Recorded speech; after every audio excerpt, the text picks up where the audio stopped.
estado basada en componendas de tipo político, en lealtades partidistas y sobre todo en vaivenes sexenales. Sí.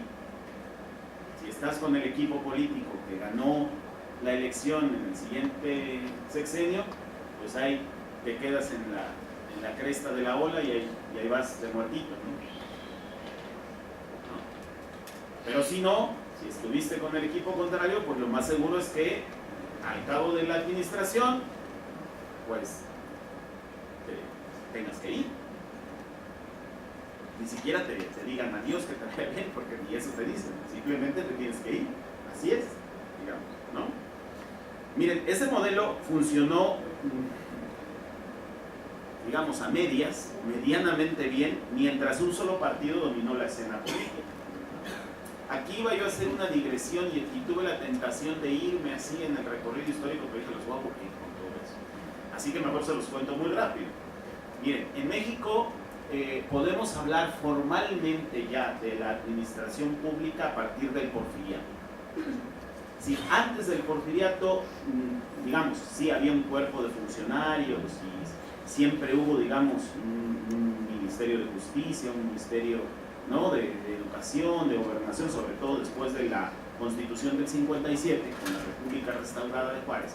Pero no es sino hasta que Porfirio Díaz consolida el poder, ¿no?, en su persona, por supuesto, pero también, digámoslo así, en el Estado.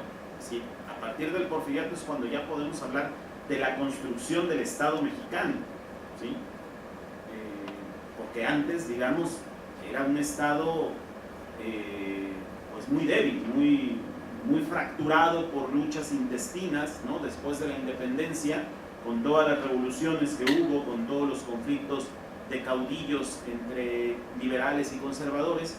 No es sino hasta con la llegada del gobierno de Díaz cuando, digámoslo así, el Estado mexicano comienza a consolidarse, ¿no?, comienza, digamos, pues esto, a fortalecerse, y se crean, vamos a ponerlo de esta manera, se crean las primeras instituciones públicas, ¿no?, que empiezan a funcionar para dotarle al Estado de los recursos que necesita para subsistir, ¿no?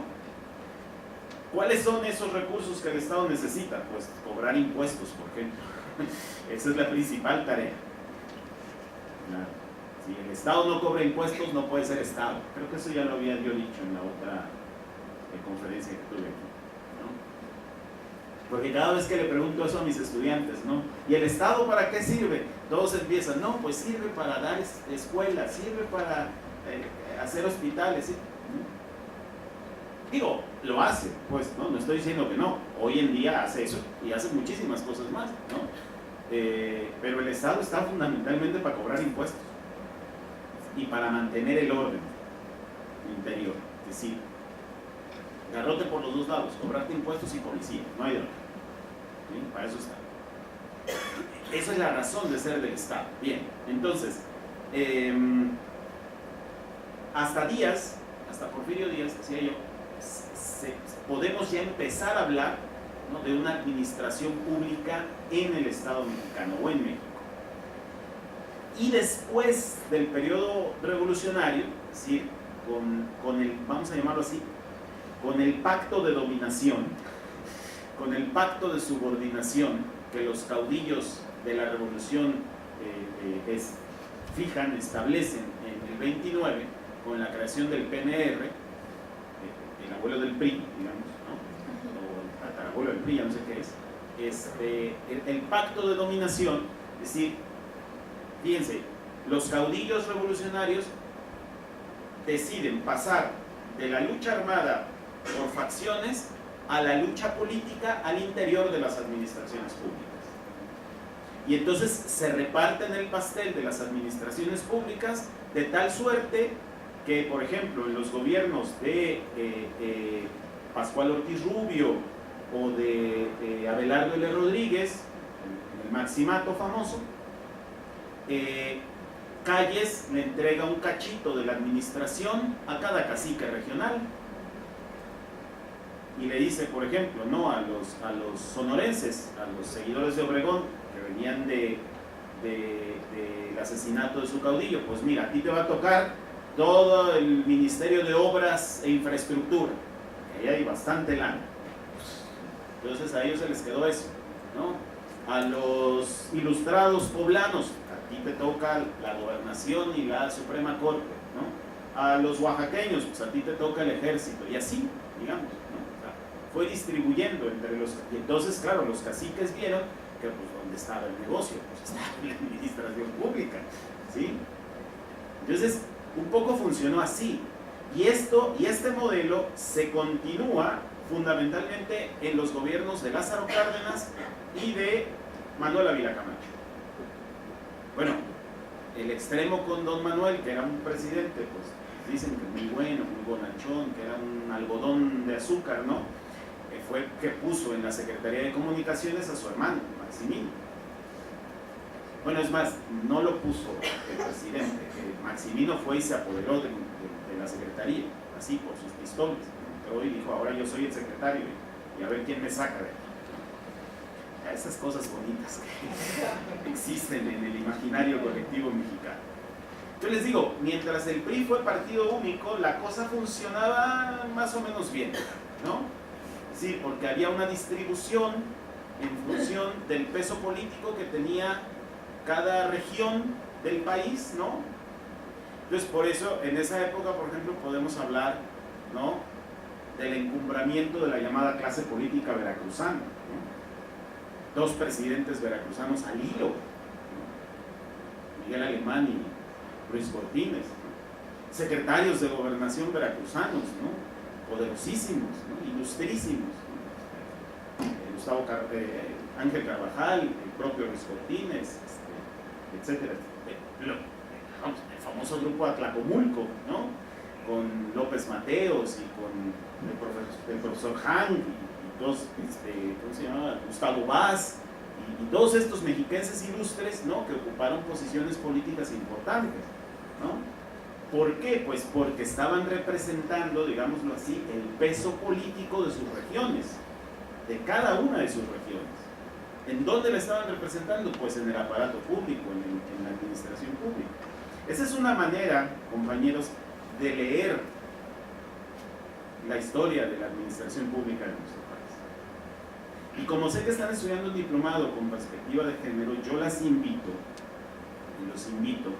a que revisen en ese periodo histórico, pues, dónde estaban las mujeres.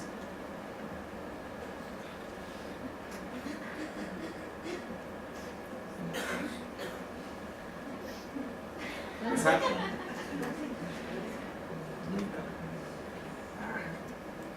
Digo, el voto el voto se universaliza, ¿no?, a las mujeres, se extiende a las mujeres en el 53.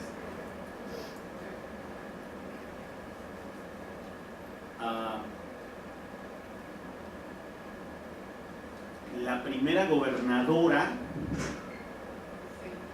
que fue Griselda Álvarez Ponce de León, en Colima.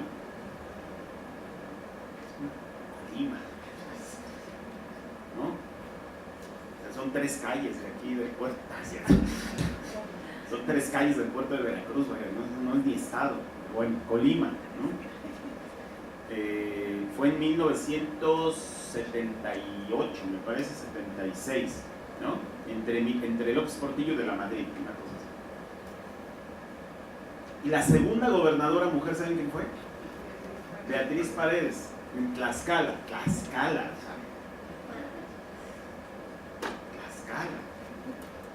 ¿no?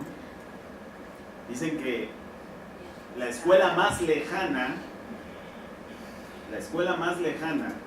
por ejemplo, el secretario de Educación, ¿no?, digamos, peritos aquí, el secretario de Educación tlaxcalteca, la escuela más lejana de su oficina le queda 45 minutos. La más lejana, ¿no?, de su despacho. O sea, si hay algún problema en alguna escuela, que sea la más lejana de su oficina, el secretario de Educación tarda 45 minutos en llegar, ¿no?, para ir a resolver cualquier problema que le diga. Un estado así, pues, hombre, ¿no?, tiene sus peculiaridades. Bueno, en fin, ya no me detengo más en esto. Ahora bien, fíjense, aquí tenemos además que durante este periodo, o sea, durante el largo periodo priista del que estamos hablando, ¿no?, la administración pública obedeció principalmente a componendas entre actores políticos. Esto que explicaba yo de la distribución entre caciques y grupos políticos, ¿no?, y el peso relativo del priismo veracruzano versus el del Estado de México versus el jalisciense, el neolonés, etcétera, etcétera, ¿no? Pues había que darle un cachito a todos, ¿no? Entonces, las clases políticas locales, ¿no?, se veían reflejadas o no en el gabinete presidencial. Así. Entonces, claro, cada vez que salía un veracruzano en el gabinete, todos se emocionaban, ¿no?, porque decían, este es el próximo, ¿no? Por ahí viene el bueno, ¿no? Así fue históricamente, ¿no? Don Rafael Hernández Ochoa, por ejemplo, era secretario del Trabajo del presidente Echeverría, antes de ser gobernador de Veracruz. El gobernador Chirinos fue secretario de Desarrollo Urbano en el gobierno del presidente Salinas. Y así, digamos, ¿no? Así funcionó. La permanencia de los funcionarios públicos respondía más bien, o responde más bien, a lealtades partidistas que a, digamos, una evaluación adecuada del desempeño de los administradores públicos, ¿no?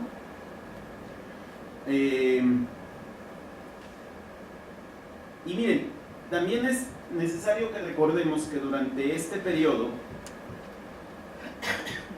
la estructura de la administración pública, por ejemplo, hubo momentos en que se incrementó de manera exponencial, ¿no? En los sexenios, por ejemplo, de Díaz Ordaz, Echeverría y sobre todo López Portillo, el tamaño de las administraciones públicas creció enormemente, ¿no? Había más de 1.600 dependencias, ¿no?, entre empresas paraestatales, comisiones, organismos públicos, secretarías, etcétera, etcétera, ¿no? Se creaban dependencias pues un poco a capricho del presidente en turno, ¿no? Se creaban dependencias así, por decisión del presidente y ya, ¿sí? O se desaparecían dependencias también, ¿sí?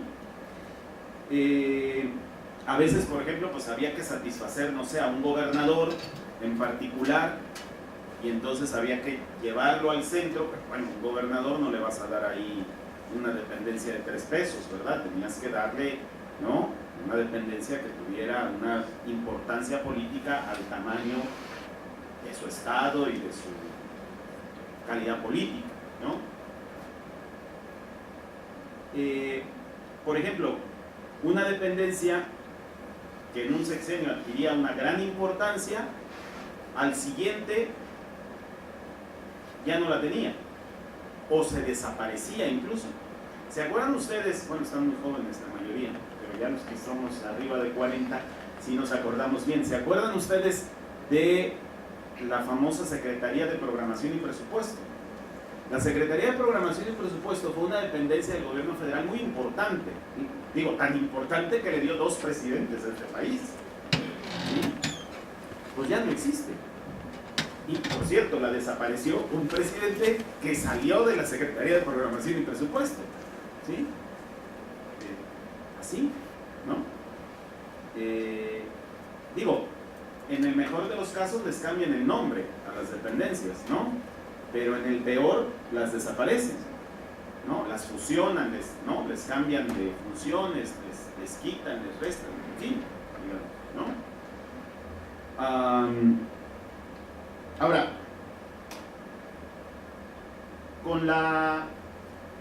en algún momento decía yo, la administración pública se compuso de más de 1.600 organismos, ¿no? En los años 80, cuando la crisis económica del 82 y sobre todo la crisis económica del 86, el gobierno se ve obligado a desincorporar, era el nombre oficial, desincorporar el sector público, ¿no? Es decir, trasladar todas estas dependencias, comisiones, empresas y demás al sector privado, muchas de ellas, es decir, a vender empresas paraestatales. ¿sí? Así como en subasta, ¿no? Pues sí, como en una casa de subastas, ¿no? Al mejor postor, como en un casino, ¿no? Así, sale, ¿quién quiere este fondo? Pues yo, y ahí está. ¿Quién quiere esto? Ahí está. ¿Sí? Digo, recordemos que en esos años es cuando se venden, digo, las joyas de la corona, pues eran sin duda alguna, en aquel momento, Telmex, ¿no? Teléfonos de México, ferrocarriles nacionales, ¿no? Ferronales, y bueno, por supuesto, siguen siendo Pemex y Comisión Federal, pero esas no se tocaron en ese entonces, ya se tocaron ahora. En aquel entonces todavía se respetaban. Bien. Ahora, ¿qué pasó? Con la alternancia política en el 2000, la alternancia en la presidencia de la República, se hizo necesario, o se puso sobre la mesa que era necesario replantear el papel de la Administración Pública Federal y ajustar su funcionamiento pues al nuevo entorno del sistema político. Un sistema político que empezó a cambiar sobre todo en los años 90, ¿no? Particularmente se aceleró a partir de 1997. Este sistema político se volvió más abierto, más competitivo en la lucha electoral, con una pluralidad de partidos que le disputaban, ¿no?, al partido hegemónico, pues esto, su hegemonía. ¿Por qué pongo la elección del 97? ¿Por qué pongo el año del 97 como un año emblemático? Recuerden ustedes que en 1997 el PRI pierde por primera vez la mayoría en la Cámara de Diputados y en el Congreso, digamos. Es la primera vez que el PRI pierde la mayoría y por lo tanto es la primera vez, ¿no?, que el PRI no puede, digámoslo así, por sí solo realizar las reformas que quiera realizar el presidente en turno. Para ello tiene que pactar con otros partidos políticos y con otros actores. En ese año, por ejemplo, del 97, es la primera vez que un diputado de oposición le responde el discurso del informe presidencial al presidente Zedillo, ¿no? El famoso discurso de Porfirio Muñoz Ledo, ¿no?, ante el presidente Zedillo. Zedillo tenía una cara, pues como siempre la tenía, así, de un hombre feliz, contento, ¿no?, ahí escuchando a Muñoz Ledo diciéndole frases así como que nosotros somos más que vos, y cosas así. Bueno, en este nuevo sistema democrático, me voy a adelantar un poco más. En este nuevo sistema democrático, la distribución del poder público exige, por ejemplo, o exigió el surgimiento de instituciones autónomas. Se le dotó de autonomía, por ejemplo, al Banco Central. Esa fue una muy buena medida, ¿no? Al Banco de México se le sacó, digámoslo así, de la disputa política, ¿no? Y se creó más bien un cuerpo de funcionarios profesionales especializados en materia económica, en materia financiera, para llevar la política monetaria del país de una manera ajena, teoría, ajena, ¿no?, a los caprichos políticos del presidente en turno, ¿no? De tal manera que hoy el presidente pues no tiene la maquinita de hacer dinero para financiar el gasto público, ya no la tiene, ¿no? No le puede ordenar al Banco de México, ¿no?, pues que imprima más billetes porque no le alcanza, ¿no? No lo puede hacer porque quien controla la política monetaria es el Banco Central, y al contrario, el Banco Central dicta medidas, por ejemplo, para controlar la inflación, recortando el flujo financiero, ¿sí? Es decir, poniendo menos dinero a circular, como una manera de contener, ¿no?, la subida de precios, además de otras políticas monetarias. Entonces, fíjense, por ejemplo, la materia electoral.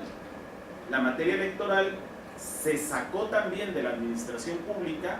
Recordemos que hasta la elección del 94, quien organizaba las elecciones era el gobierno, a través de la Secretaría de Gobernación. A partir del 94 se crea un órgano especializado, que después se le dota de autonomía constitucional, para organizar las elecciones, ¿sí?, para organizar los procesos electorales, que es el INE actualmente, el IFE primero y el INE ahora, ¿no? Totalmente, digamos, fuera, ¿no?, de la esfera de atribuciones del poder del presidente de la República, del poder ejecutivo. De tal manera que el presidente de la República, por ejemplo, no puede designar y por lo tanto no puede remover libremente a los integrantes del Consejo General del INE. El presidente del INE no le responde al presidente de la República, sí, vamos, que señala por teléfono, sí, pero me refiero a que no le responde políticamente, ¿no? Sino que es un poder aparte, o mejor dicho, un órgano autónomo aparte, no es otro poder, ¿no? Entonces, esta nueva realidad en la forma en que el poder político se distribuye en el país puso en predicamento el papel de las dependencias de la administración pública, ¿no? Sobre todo puso en predicamento a los funcionarios designados a dedo por el Poder Ejecutivo. Entonces, ¿por qué en predicamento? Porque los puso ante la realidad de decir, ¿y ahora cómo le vamos a hacer? Porque las reglas del juego han cambiado. Y entonces, por ejemplo, si antes, digámoslo así, para satisfacer a la clase política veracruzana, pues se le daba una secretaría a un político veracruzano importante, pues ahora ya no se podía hacer eso, porque a lo mejor la clase política veracruzana ya era de otro signo político. Entonces, pusieras a quien pusieras, ya no te resolvía, digámoslo así, el problema, ¿no? Entonces, ¿qué se exige ahora? ¿Qué se exige o se espera de la administración pública en un gobierno democrático? Fíjense, yo les quisiera plantear, para cerrar esta charla con ustedes, algunos principios y valores fundamentales que, en mi opinión, deberían regir a la administración pública en un régimen democrático. Es decir, tratando de responder esta pregunta, ¿no? ¿Qué se puede exigir o qué se puede esperar de una administración pública en un gobierno democrático? Me atrevo a responder que se esperaría una actuación de las administraciones públicas basada en los siguientes principios y valores fundamentales. Primero, o mínimos, digamos. Primero, una autonomía respecto del poder político. Esto no es extraño, ¿eh? Esto no es extraño. O sea, decíamos hace rato, empecé esta disertación diciéndoles que la administración pública está entre la política y la sociedad, y media entre ellos, ¿sí? Entonces, por supuesto que no es extrañarse que, digámoslo así, en un régimen político, los cargos, digamos, de dirección sean cargos de dirección política. Eso no me parece mal, digámoslo así. Entonces, es parte de la lógica del botín, ¿no? Sí, que es, por ejemplo, la lógica que rige pues, casi a todos los gobiernos del mundo. El partido que gana el gobierno se queda con todo el botín, literal, ¿no? En Estados Unidos, por ejemplo, cuando gana el Partido Republicano se apropia de todos los espacios, de todo el funcionariado, ¿no? A los 4 años ganan los demócratas y llegan los demócratas y se apoderan de todos los espacios, ¿no? Es así, digamos, ¿no? Pero, en medio de ellos, digámoslo así, hay una franja de funcionarios civiles, ¿no? Del famoso servicio civil, o acá en México, ¿cómo le llaman? Servicio profesional, servicio de carrera, o como sea, ¿no? Que esos son precisamente autónomos del poder político. ¿Por qué autónomos del poder político? Porque su ingreso, acceso, permanencia, promoción dentro de la administración pública no depende de los vaivenes políticos, sino de sus méritos. ¿Sí me explico? Y hasta ciertos niveles, digámoslo así, de dirección, de toma de decisiones.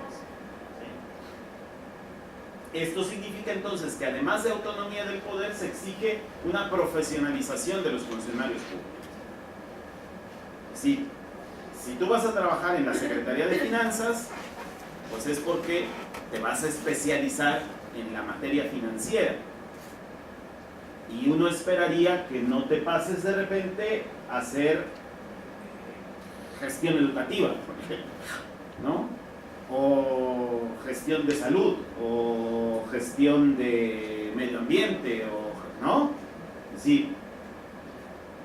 Digo, puede ser que el secretario de Finanzas lo pasen, no sé, de repente a Protección Civil, porque es un cargo de dirección política, ¿no? Pero los funcionarios que están, digamos, a cargo de la dependencia, pues esos, digamos, no los puedes andar moviendo así. No sé si me explico, ¿sí? Entonces, su profesionalización se exige mediante contrataciones de criterios basados en el mérito. Porque miren, acá, ¿cómo se ingresa a la administración pública? Pues hay dos vías: que te designe el jefe en turno, ¿no? Y dependiendo de quién sea el jefe, pues va siendo más arriba, ¿no? O, digámoslo así, si eres un servidor público de base, sí, un empleado público, pues ingresas a partir, pues esto, de tu relación con las dirigencias sindicales y demás, ¿no? Y permaneces, pues esto, gracias, ¿no?, a la serie de privilegios que te da contar con la protección cívica. Pero no hay nada basado en los méritos. No sé si me explico. Creo que sí. Porque todos lo conocemos, cómo funciona esto. Ah, y en las evaluaciones, por ejemplo, ¿no? Sí, porque hoy en día se premia o se castiga no con base en evaluaciones, sino más bien con base en criterios bastante personales o bastante arbitrarios, ¿no? Sobre todo en la parte de sanciones, bastante arbitrarios para sancionar. O, digamos, se premia más bien lealtades de otro tipo que de desempeño eficiente y evaluado del servicio público. El tercer aspecto, el tercer principio, es una administración pública con apego a la racionalidad legal e instrumental. ¿Qué quiere decir esto? Una administración pública que respete las normas que ella misma se ha dado, que respete los procedimientos que ella misma se ha dado, que, por ejemplo, ¿no?,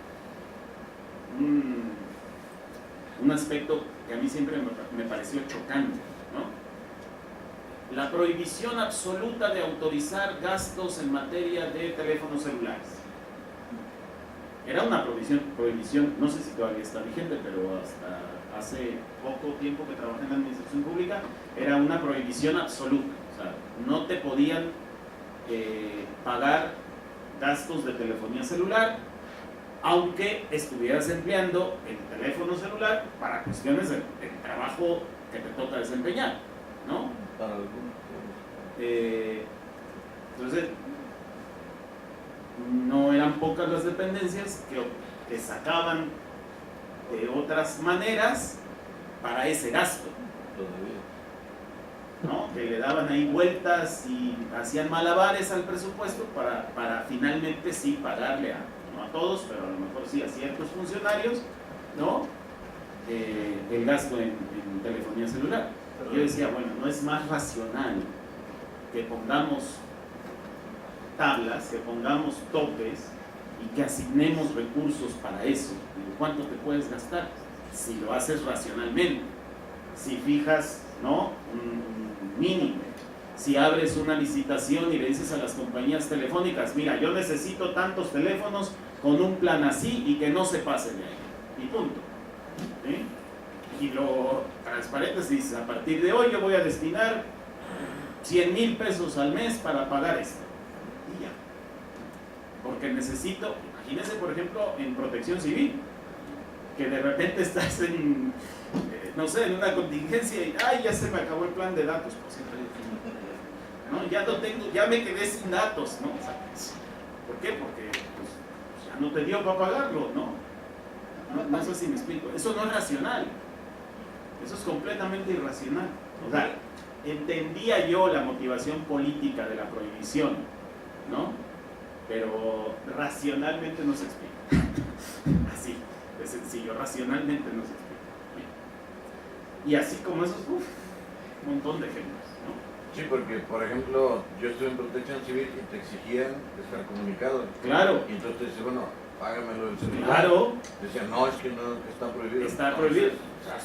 Claro, pues, oye, entonces no me exijas cuando se me acabe el plan de datos, ¿no? Porque pues ya no me va a dar, Así, ¿no? Entonces tienes que hacer triquiñueladas para poder. Pues había que hacer, digámoslo ahí. ¿Qué necesidad? Pues, claro, eso no es racional, insisto. ¿Por qué? Porque el otro principio, fíjense, el otro principio que les quiero yo traer aquí a cuentas es que la administración pública debe de flexibilizarse.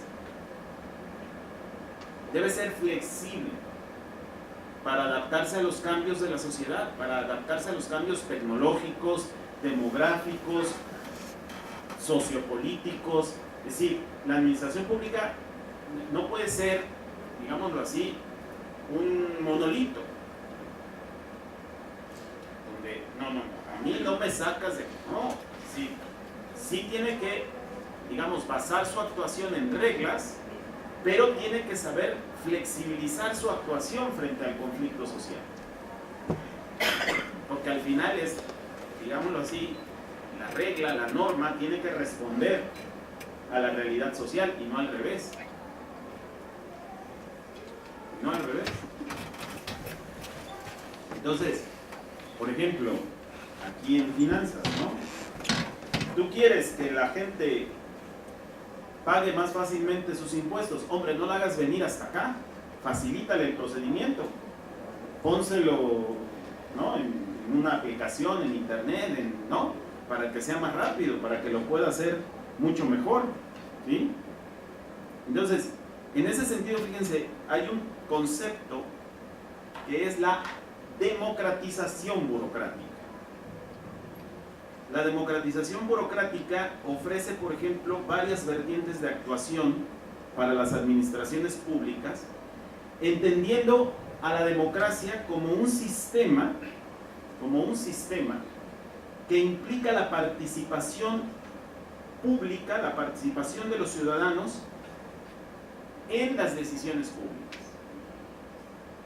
Claro, esto para las administraciones públicas no es fácil porque ¿dónde radica el poder de las administraciones públicas? Pues en que ellos toman las decisiones. Y nada más ellos. ¿No? Claro, si tú abres la posibilidad, si tú abres esta posibilidad de tomar decisiones públicas, ¿no? a la participación de los grupos sociales, pues estás cediendo una parte de ese poder que tú tienes. No es tan fácil, ¿no? O sea, eso de ceder poder, pues no es tan sencillo, ¿sí?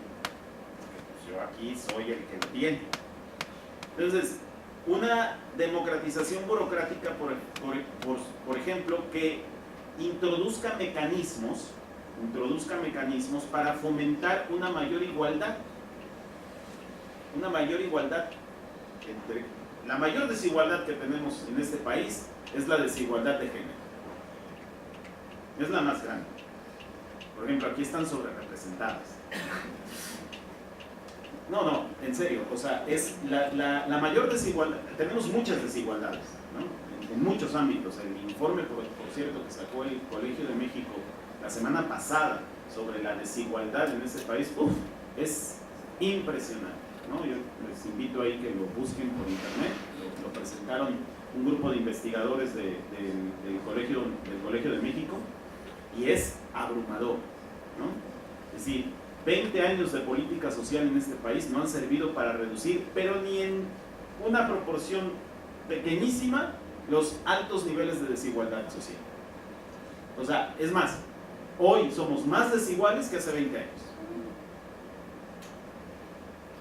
Y no me podrán decir que no se ha invertido o gastado, como quieran verlo, un montón de dinero en programas sociales para mitigar la desigualdad. Pues no han funcionado. Pero es que eso es lo que los mantiene así o peor. Pues bueno, claro. No hay mejor administración, no hay mejor combate a la pobreza que administrar la pobreza, ¿no? Que irla ahí, ¿no? Nada más administrando poquito a poco. Bueno, entonces, no hay mayor desigualdad que la desigualdad de género en este país, ¿no?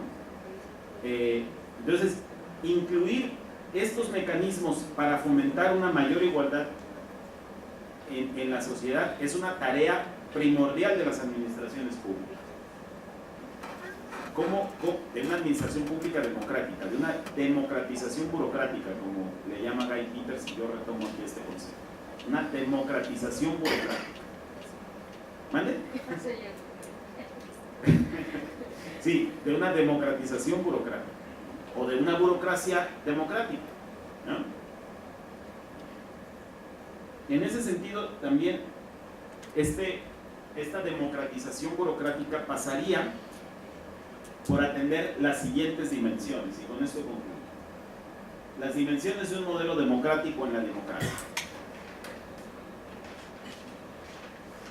Son 6, solo las voy a enunciar, no crean que me voy a detener tanto en ellas. La primera, inclusión social.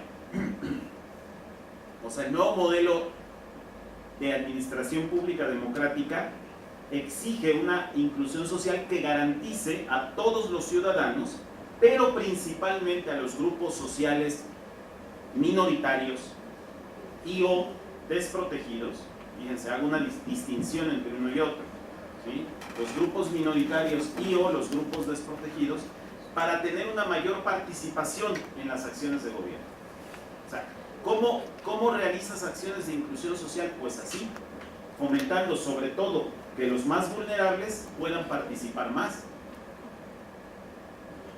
porque ahí es a donde atacas la desigualdad, precisamente. O sea, los sindicatos, los grupos que ya tienen